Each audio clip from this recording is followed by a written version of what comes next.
Hello বন্ধুরা, good morning. কেমন আছে সবাই? আশা করি সবাই খুব ভালো আছে আর আমিও ভালো আছি।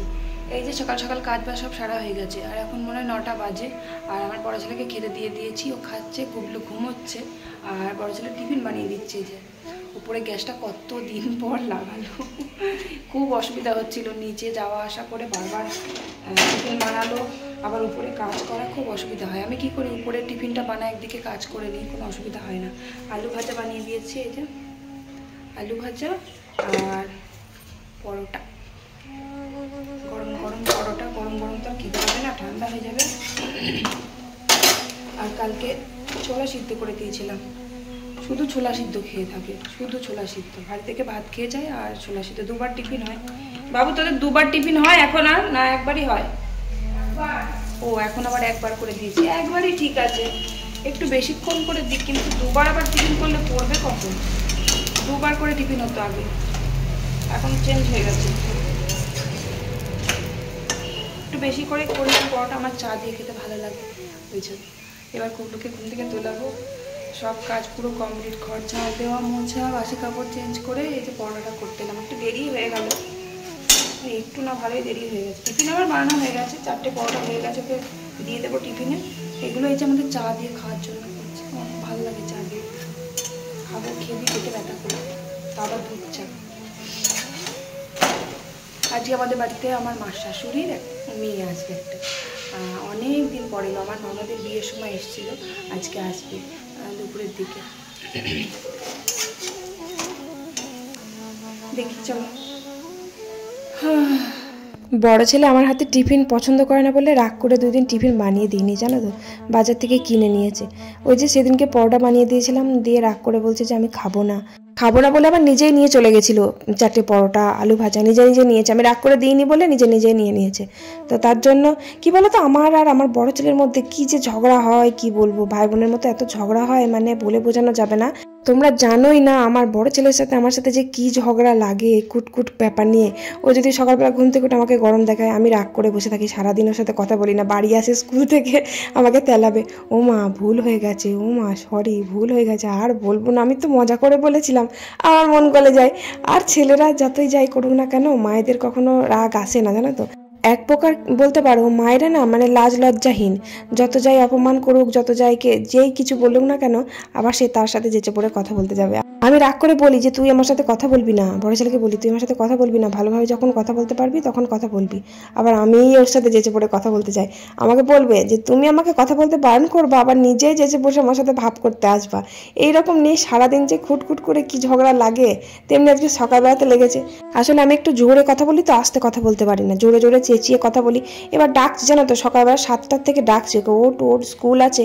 7টার সময় একবার ডাকলাম, 7:15 একবার ডাকলাম, 7:30 একবার ডাকলাম, 8টার সময় ডাকলাম। তখনও কি আর ধৈর্য থাকে ডাকার মতন বলো তো? লাস্ট বারে খুব গরম দেখিয়ে কথা বলেছি, তাতেই ও ডাক, তুমি এখন গরম দেখিয়ে কথা বলবা কেন, আস্তে কথা বলতে পারো না? মানে কি বলো তো, ধৈর্য থাকে না। একবার ডাকলে যদি মানুষ উঠে পড়ে তাহলে ভালো লাগে, যে 3-4বার ডেকেই যাবো, উঠবেই না কিছুতেই। এই সকালবেলা ওই একটা ঝগড়া লাগলো, মানে ঝগড়া বলতে কি, মানে রাগারাগি আর কি। এইভাবেই সারাদিন চলে যায়, মানে কি বলবো, প্রত্যেকদিন একটা না একটা ব্যাপার নিয়ে ঝগড়া লাগবে, মানে ঝগড়া আমাদের দুজনের মধ্যে হবেই, তা না হলে পেটের ভাত হজমই হবে না, দুজনের মধ্যে ঝগড়া লাগেই। তো যাই হোক, তারপরে ওই যে উপরের কাজ কমপ্লিট করে ছেলেটাকে টিফিন দিয়ে খাইয়ে দাইয়ে, গুগলুকে খাইয়ে দাইয়ে চাটা খেয়ে নিচে এলাম। আর এই যে দেখো সেই এঁচোড়টা কালকে যেটা নিয়ে এসেছিল। এবার এঁচোড় কাটতে যে আমার কি জ্বালা হয়, এই যে আঠা, খুব বিরক্ত লাগে। এঁচোড় আমার কাটতেই ভালো লাগে না। আবার আগে তো আমি এঁচোড় কাটতেই পারতাম না, একদম যখন বিয়ের প্রথম বিয়ের আগে তো একবার এঁচোড়ের খোলা শুদ্ধ না, কি বলে, বুকুগুলো, মানে মাঝখানে যেটা থাকে ওইটা শুদ্ধই তরকারি করে ফেলেছিলাম, সেদ্ধ আর হয় না। আমার মা তো সে কি হাসি, হেসে পাগল। মা তখন বাড়ি ছিল না, আমার মা এঁচোড় খেতে ভালোবাসতো বলে আমি বাজার থেকে এঁচোড় কিনে নিয়ে এসে রান্না করেছিলাম। আর আমি রান্নাটা শিখেছিলাম মায়ের থেকে, আর মা ছিল না, কোথায় গেছিল মা। আর আমি দেখছি আমার মা এঁচোড় খেতে ভালোবাসে, তাহলে মায়ের পছন্দ মতো এঁচোড় নিয়ে এসে এঁচোড়ের তরকারি করব। কিন্তু এঁচোড়টা রান্না করতেও জানি না আর ছাড়াতেও জানি না। শুধু জানি এঁচোড়ের খোলা আছে, খোলাটা ছাড়াবো, ছাড়িয়ে মাংসের মতন রান্না করবো, এটাই আর কি মায়ের কাছ থেকে শুনেছিলাম। তাও আবার এঁচোড়টা মানে সেই যেগুলো রোয়া হয়ে যায় না সেই এঁচোড়, মানে ফালা করে কাটা ছিল, বড় এঁচোড়, কুশি এঁচোড় না। অর্ধেকটা নিয়ে এসেছিলাম বাজার থেকে কিনে, দিয়ে খোলাটা ছাড়িয়ে রান্না করেছি। ও মা, সেদ্ধ করে নিইনি, তার উপরে আবার ও মা সেদ্ধই হয় না, সেদ্ধই হয় না। তারপরে পাড়ার একটা জেঠিমাকে এসে ডেকে নিয়ে এসেছি, জেঠি দেখো তো এই এঁচোড়টা সেদ্ধ হচ্ছে না কেন। তারপরে জেঠি নাড়তে গিয়ে দেখে আমি তো ওগুলো কাটিনি, আর হেসে হেসে মরে যাই, বলছি এগুলো কাটিস নি কেন, সেদ্ধ হয় নাকি, আর আগে সেদ্ধ করে নিয়েছিলি? আমি বলছি তা তো জানি না, এগুলো কড়াই নাড়লে সেদ্ধ হয় না, ভালো করে ভেজে নিয়েছি। এঁচোড় তো ভালো করে ভাজে না, আরও শক্ত হয়ে যায়, আর সেদ্ধ হয়নি। মা বাড়ি এসে চিবিয়ে চিবিয়ে তবু খেয়েছে, তবু বলেনি যে না রে খারাপ হয়েছে, খেতে ভালো হয়নি। মা আবার বলছে বাহ খুব ভালো হয়েছে খেতে, শুধু সেদ্ধটা কম হয়েছে। মানে সেসব কথাগুলো মনে পড়ে খুব, তাই তোমাদের সাথে সেই স্মৃতিগুলো একটু শেয়ার করলাম। তো যাই হোক, তারপর আজকে রান্না দেখো যে এঁচোড়টা রান্না করব। আর এই ডাঁটাগুলো না আবার পেরেছে, মানে যে অর্ধেক ডাঁটা পেরেছিল সেই দিন গাছ থেকে, আর এক ডাল ছিল, সে ডাল থেকে অর্ধেকটা পেরেছি, এখনও রয়েছে, খুব মোটা হয়ে গেছে। আবার যেগুলো গাছে আছে সেগুলো তো পরে আর খাওয়াই যাবে না, এত মোটা হয়ে যাবে। তো এতগুলো লাগবে না বলে আমার বরাবর পারিনি, অল্পই পেরেছে। কিন্তু দেখো ডাঁটাগুলো কি মোটা মোটা হয়ে গেছে, এই মোটা ডাঁটা আমার খুব ভালো লাগে। আর ডাঁটাটা আলু দিয়ে, অল্প একটা আলু দিয়েছি, দেখো অনেকগুলো ডাঁটা দিয়েছি, অতগুলো ডাঁটা 2-3 দিনও শেষ হবে না, তাই জন্য বেশি করে দিয়ে দিয়েছি। আর একটা আলু দিয়েছি, ডাঁটার মধ্যে আলু দিলে আমার ভালো লাগে খেতে, ওই জন্য একটা আলু দিলাম। আর এঁচোড়টা আলু দিয়ে প্রেশার কুকারে সিদ্ধ করতে দিয়ে দিয়েছি কেটে। আর বাবা বলল যে গোল গোল করে আমাকে উচ্ছে ভেজে দাও, বাবা আবার এঁচোড় খেতে ভালোবাসতো, কিন্তু বাবার না এঁচোড় খাওয়াটা বারণ, কারণ আঠা আছে তো ওই জন্য। আর এঁচোড়টা এখন আবার বাবা খেতেও পছন্দ করে না, আগে ভালোবাসতো। তাই বাবা বললো আমি ওসব দিয়ে খাবো না, আমাকে একটু গোল গোল করে উচ্ছে ভাজা করে দাও। তাই 2-4টে উচ্ছে ভেজে দিলাম বাবার জন্য। আর এঁচোড়টা মাংস দিয়ে রান্না করব। ওই এঁচোড় শুধু ভাল লাগে না, চিংড়ি মাছ তো আনেনি বাজার থেকে, তাই ভাবলাম একটু অল্প করে মাংস আর একটু চর্বি দিয়ে এঁচোড়টা রান্না করব, ভালো লাগবে খেতে, শুধু এঁচোড়ের থেকে একটু টেস্টি হবে খেতে। আর ডাঁটাটা একটু সর্ষে পোস্ত দিয়ে, এই যে রোজই ডাঁটা হচ্ছে, এখন কিছু করার নেই, এত গাছে ডাঁটা হয়েছে, ডাঁটাগুলো রোজ খেতে ভালোবাসে বাড়িতে, তাই জন্য এখন রোজই ডাঁটা করবো, প্রত্যেক দিনই এখন ডাঁটা দেখতে পাবা তোমরা তরকারির মধ্যে। আর তারপরে দেখে সকালবেলা জামা কাপড়গুলো কেচেছিলাম, কিন্তু মেলতেই ভুলে গেছি, দিয়ে যে ডাঁটার তরকারিটা বসিয়ে দিয়েছে, জামা কাপড়গুলো মেলে দিচ্ছি। ছাদটা ধুয়ে দিলাম না সেই দিন, ছাদটা ধুয়ে দেওয়ার পর দেখো বেশি দিন হয়নি, খুব জোর 5 দিন হয়েছে ছাদটা ধুয়ে দিয়েছি। ছাদটা ধুয়ে দেওয়ার পরও না ছাদে আবার ধুলো হয়ে গেছে। একজন কমেন্ট করেছে যে দিদি তোমাদের জল ছাদ করা নেই, সত্যি আমাদের জল ছাদ করেনি। জল ছাদ তখন যদি প্রথমেই করে নিত ঢালাই করার সময়, তখন মিস্ত্রিকে বলেছিল যে একেবারে জল ছাদ করে দাও। মিস্ত্রি যে কী জন্য বলেছিল যে পরে করে দেবো, পরে করলে পরে আর হয় না, তো তখন করিনি বলে ছাদটা জল ছাদ করা আর হয়নি। তবে জল ছাদ না করে নিলে না ছাদ কিন্তু খুব নষ্ট হয়ে যাবে, আর জল ছাদটা খুব তাড়াতাড়ি করে নিতে হবে। তো যাই হোক, ছাদে জামা কাপড়গুলো মেলে দিয়ে এসে নিচে এলাম, ডাঁটাটা হয়ে গেছে নামিয়ে দিলাম। আর এঁচোড়টা 2টো সিটি দিয়েছি, কি সুন্দর সেদ্ধ হয়েছে, একবারে প্রেশার কুকারে ভর্তি ভর্তি হয়ে গেছে। তো গোটা এঁচোড়, আর বড় তো এঁচোড়টা, খুব একটা ছোট না, গোটাটাই দিয়ে দিয়েছি। আর আজকে যে বললাম না যে ওই শাশুড়ির মেয়ে আসবে, তাই গোটা এঁচোড়টাই দিয়ে দিলাম। তবে এখন না, আসবে হচ্ছে যে বিকেলবেলার দিকে আসবে। আজকে এঁচোড়টা আমি ভাজবো না, হালকা আগে ভেজে নিই তেলের মধ্যে, কিন্তু আজকে আর ভাজবো না, এঁচোড়টা ভালো রকমের সেদ্ধ হয়ে গেছে। এবার যদি ভাজতে যায় না তাহলে গলে একদম যাচ্ছে তাই অবস্থা হয়ে যাবে। তাই এই যে একবারে পেঁয়াজ রসুন মশলা সব দিয়ে মাংসটাকে কষিয়ে নিচ্ছি, এর মধ্যে একটু বেশি করে তেল দিয়েছি, একটু ভালো করে নাড়াচাড়া করে নিলে তাহলে আর ভাজতে লাগবে না। তবে এঁচোড়টা কাটার পর, মানে এই যে কড়াই দেওয়ার পর মনে হচ্ছে যেন সবটা না দিলেই ভালো হতো, অর্ধেকটা রেখে দিলেই হতো, অনেকটা বেশি বেশি লাগছে। এই যে অর্ধেকটা দিয়ে কষে নিচ্ছি, কিন্তু এখনও প্রেশার কুকারে রয়েছে, এক কড়াই হয়ে গেছে, আমি নাড়তেই পারছি না। আর তাছাড়া আমাদের কড়াইটা কতটুকু বলো তো, খুবই ছোট, রান্না করতে আমার খুব অসুবিধা হয় এই কড়াইটা।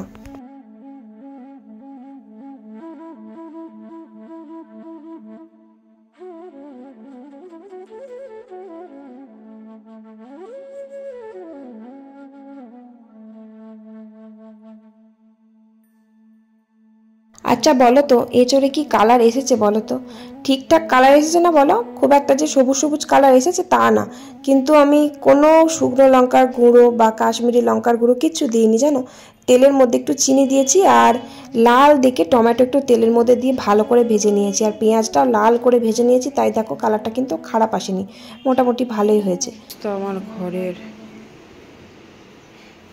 সব এখন বসে বসে গুছাবো। ওই যে সেই কাকাদের ছাদ থেকে জল বয়ে সব পড়েছিল না, সব ওপরটাতে জলে ভর্তি হয়ে সব ভিজে গেছিলো। এই যে বস্তায় সব ভরা ছিল জামা কাপড়, পুরোনো জামা কাপড়, এগুলো সব রোদে দিয়েছিলাম। এই যে সব শুকিয়ে গেছে, কোনো কাজে লাগবে না কিন্তু ফেলারও জায়গা নেই। সব বস্তায় ভরে আবার ওই উপরে তুলে দেবো, ঘরটা গুছাবো। ঘরটাতে তো পুরো জলে ভেসে গেছিলো, জলটা এমনভাবে পড়েছে যে ঘর থেকে পুরো বাইরের বারান্দা অবধি চলে গেছিলো। এবার যত জামা কাপড় ছিল না এখানে সব ভিজে গেছে। নিচে আমার বড় ছেলে তো জামা কাপড় পরে আর নিচে ফেলে রেখে দেয়, আর তো রোজকার রোজ আনলে আমার গোছানোই হয় না, সময়ই পায় না। তাই জন্য জামা কাপড় অনেক ভিজে গেছে, সেগুলো সব বাইরে নিয়ে গেলাম, কাচতে হবে। আর ব্ল্যাঙ্কেটগুলো দেখছো তো, ওই ব্ল্যাঙ্কেটগুলো কাচার দরকার, তবে এখন কাচার সময় নেই। তাই ভাবছি যে এইভাবে ফেলে রেখে দেওয়ার থেকে নোংরা ধুলো হবে, ওই আলনাটার মধ্যে রেখে দিচ্ছি। দেখো ওই আলনার যে নিচের তাকটা আছে বড় মতো, ওই তাকটা দেখে মনে হচ্ছে যে ঢুকবে এত দুটো ব্ল্যাঙ্কেট, কিন্তু ওর ভেতরে রাখা যায়, অনেকটাই জায়গা আছে। আর এমনিতে আমার একটা আগেকার ছোট্ট শোকেস আছে, সেটা তোমরা দেখেছো আগে যেটা ছিল। আর আমি যে ওয়ার্ড্রপটা নিয়েছি ওখানে সমস্ত জামা কাপড় রাখি, আমার বড় ছেলে, ছোট ছেলে, তারপরে আলনায় তো মানে রোজকার আর্ট পৌডে যেগুলো পরি সবসময় সেইগুলো এখানে থাকে। আর ওই যে তাকটা মানে আলনার যে নিচের ওই তাকটা বড় মতো, ওটাতে তো কিছু থাকে না, তাই জন্য দুটো ব্ল্যাঙ্কেট ওর মধ্যে ভরে দিলাম। দেখো কি সুন্দর ছোট্ট করে ঢুকিয়ে দিলাম। আর ওটা যখন কাচবো তখন কাচার পর একটা বস্তায় ভরে কাপড়ে মুড়ে তারপরে উপরে তুলে রেখে দেবো। ওটার একটা প্যাকেট ছিল প্লাস্টিকের, ওটা যেটাতে করে নিয়ে এসেছিলাম, কিন্তু ওই প্যাকেটগুলো না টেকে না, ফেটে যায়, নষ্ট হয়ে যায়। তার জন্য বস্তায় ভরে একটা সুতির ছাপা কাপড় আমার পুরনো, ওর মধ্যে বেঁধে রেখে ওপরে রেখে দিই, তাহলে ধুলো পড়ে না, জানো তো। আর এবার ভাবছি যে এই ঘরে তো আমাকে খাট নিতে হবে। এই ঘরে খাট নিলে না বক্স সিস্টেম, যে বক্স খাটগুলো হয়, মানে এক ধরনের খাট উঠেছে দেখলাম, একটা সুইচ টিপলে না বক্সের ওই উপর কাটটা উঠে যাচ্ছে একদম, কি সুন্দর। ডয়ার সিস্টেমও না, আবার বক্স হলেও কিন্তু খুলতে হচ্ছে না, কোনো পাল্লা দরজা সিস্টেমও না, একটা সুইচ টিপলে উপরের পাল্লাটা খুলে যাচ্ছে, সমস্ত জিনিস রাখা যাবে ভেতরে। তখন লেপ, কাঁথা, ব্ল্যাঙ্কেট সমস্ত কিছু ওর ভেতরে রাখতে হবে। ওই বস্তায় ভরে ভরে রেখে দিলে না, যখন শীতকালে বার করি না তখন কেমন একটা গন্ধ বার হয়, তো তার জন্য খুব অসুবিধা হয়। শীতকালে আবার রোদে দিয়ে তারপরে গায়ে দিতে পারি।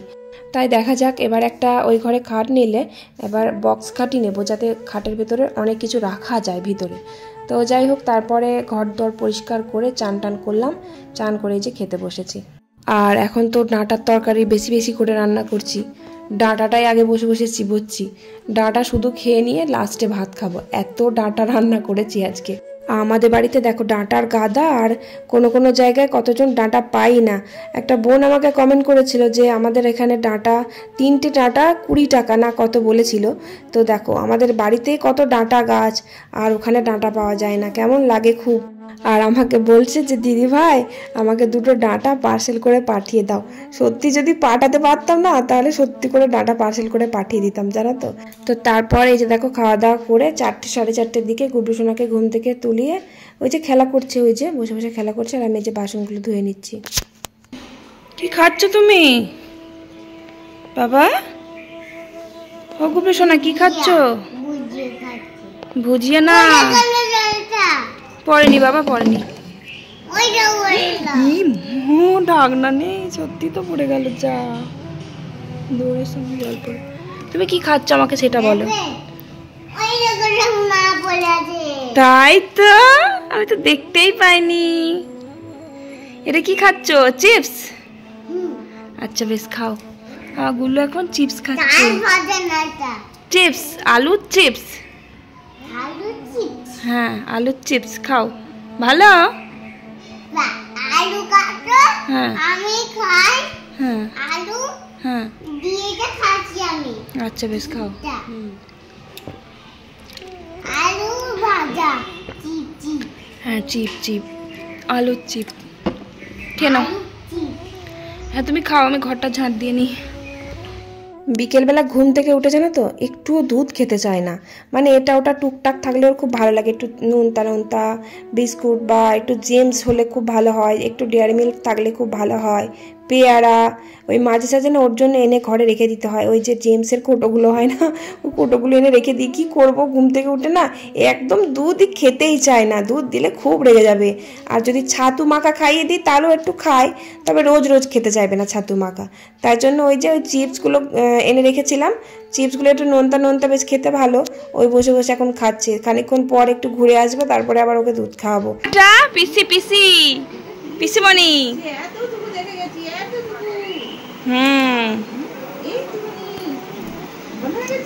সে রিঙ্কির বিয়েতে এসেছিল, তারপর তার আসুনি, তখন ও অনেক ছোট, ক মাসের ছিল তখন, 4-5 মাসের মনে ছিল তখন, তখন খুব ছোট ছিল। কখন এলে? মা কই? আর ওই যে তোমাদের বলছিলাম না যে আজকে আমার মা শাশুড়ি মেয়ে আসবে, এই যে মা শাশুড়ি মেয়ে বিকেলবেলা 5টার দিকে আসলো। মা শাশুড়ি 2 মেয়ে এসেছে, এটা হচ্ছে বদ্দি আর ওটা হচ্ছে ছোদ্দি। তো এই যে আমি ওপরে ডাকলাম, মানে চলো ওপরে গল্প করব চলো, দিয়ে জন্য ডেকে নিয়ে আসলাম, বহু বছর পর আসলো তো। আর খুব ভালো, খোলা মনের মানুষ, খুব মিশুক একদম। বাড়িতে বসে বসে তো গল্প করার কাউকে পায় না, না অন্যদিনই এসেছে, তাই বসে বসে গল্প করছিলাম। আমি ওই দিদিটার বাড়ি কখনো যাইনি, তাই দিদিটা বলছে চলো আমার সাথে যাবে, তো ভাবছি যে ইচ্ছা আছে যাওয়ার, দেখা যাক কি হয়।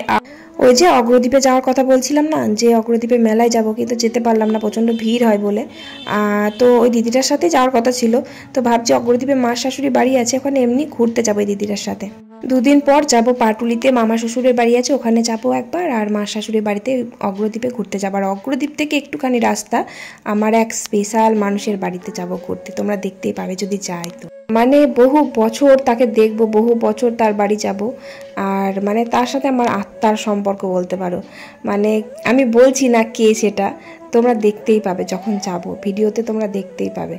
বহু বছর হয়ে গেল ওর মুখটা আমি দেখিনি, মানে ভেতর থেকে এত আনন্দ লাগছে না যে আমি ওখানে যেতে পারবো। আমার বরমশাইকে অনেকবার বলেছিলাম নিয়ে যাওয়ার জন্য, কিন্তু কাজের চাপে ও নিয়ে যেতে পারে না, আর আমারও আর যাওয়া হয়নি। আর আমাদের বাড়ি থেকে এখান থেকে অনেক দূরে বাড়ি, তবে অগ্রদ্বীপ দিয়ে গেলে না খুব মানে কাছে সোজা। তো এই যে সন্ধ্যেবেলা ওই দিদিভাইদের একটু চা করে মুড়ি দিলাম, একটু চপ নিয়ে আসলাম, চপ দিয়ে মুড়ি দিয়ে নিচে দিয়ে আসলাম, আর আমি ওই যে চপ মুড়ি খেয়ে নিলাম। আর গুবলু সোনাকে খাইয়ে দিয়েছে, ওই যে নতুন নতুন পিসি এসেছে তো, পিসির কাছে গিয়ে বসে আছে চুপটি করে। আর রাত্রেবেলা ভাত হবে, আর তরকারি তো আছে, ওবেলা সেই করেছিলাম না এঁচড় দিয়ে মাংস দিয়ে তরকারি করেছিলাম, ওই তরকারি অনেক আছে, ওতেই হয়ে যাবে। আর রাত্রেবেলা আমার বরমশাইয়ের জন্য রুটি করবো। চলো আজকে ভিডিও এখানে শেষ করছি, ভালো থেকো সবাই, আজকের মতো টাটা, বাই বাই।